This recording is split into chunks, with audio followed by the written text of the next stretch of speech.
வணக்கம். Red news செய்திகளுக்காக நான் பிரியா பாலகுமார். மத்திய தொழில் பாதுகாப்பு படையினரின் சைக்ளோத்தான் விழிப்புணர்வு சைக்கிள் பேரணிக்கு செங்குன்றத்தில் வரவேற்பு அளிக்கப்பட்டது. கடலோர பாதுகாப்பு மற்றும் போதைப் பொருட்கள் தடுப்பு குறித்த மத்திய தொழில் பாதுகாப்பு படையின் சைக்ளோத்தான் மேற்கு வங்கத்தில் தொடங்கி ஒடிஷா, ஆந்திரா வழியாக தமிழகம் வந்தடைந்தது. கடந்த 7ஆம் தேதி மேற்கு வங்கத்தில் மத்திய உள்துறை அமைச்சர் அமித்ஷா காணொலி வாயிலாக இந்த சைக்ளோத்தான் விழிப்புணர்வு பேரணியை தொடங்கி வைத்தார்.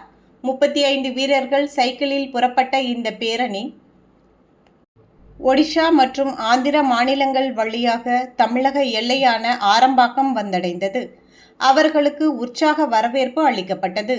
சீனியர் கமாண்டன்ட் கார்த்திகேயன் தலைமையில் சைக்கிளிஸ்ட் 35 பேருக்கு ஆரம்பாக்கத்தில் உற்சாக வரவேற்பு அளிக்கப்பட்டது.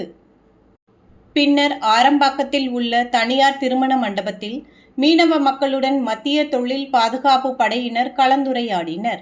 அப்போது கடல் மார்க்கமாக மேற்கொள்ளப்படும் பாதுகாப்பு குறித்தும், கடலோர பாதுகாப்பு, கடல் மார்க்கமாக போதைப் பொருட்கள் கடத்தல் குறித்த விழிப்புணர்வு, ஆள்கடத்தல் குறித்தும் விழிப்புணர்வு ஏற்படுத்தப்பட்டது. அப்போது தமிழகத்தை சேர்ந்த பள்ளி மாணவர்களின் நாட்டியம் மற்றும் மீனவர்களின் விழிப்புணர்வு நாடகம் நடத்தப்பட்டது. பின்னர் உணவு அருந்திய சைக்ளோத்தான் தமிழக எல்லையில் இருந்து சென்னை செங்குன்றம் புறப்பட்டது. செங்குன்றத்தில் டிஐஜி சிவக்குமார் தலைமையில் என்சிசி பள்ளி மாணவ மாணவிகள் உள்ளிட்ட பல்வேறு பிரிவை சேர்ந்தவர்கள், மத்திய பாதுகாப்பு படையின் குடும்பத்தினர் ஆகியோர் நெற்றியில் சைக்கிளிஸ்டுகளுக்கு திலகமிட்டு மலர் தூவி சிறப்பான வரவேற்பு அளிக்கப்பட்டது.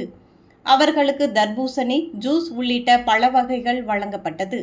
இதில் ஆய்வாளர் பிரமோனிக், உதவி ஆய்வாளர் அன்பு சுந்தர்ராஜ் உள்ளிட்ட பாதுகாப்பு படை அதிகாரிகள் கலந்து கொண்டனர்.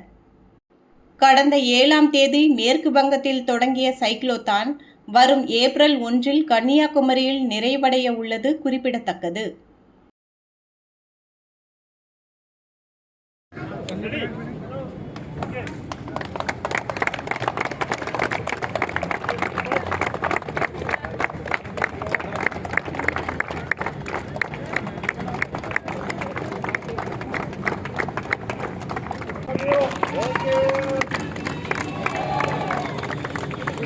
मारो पीछे देख।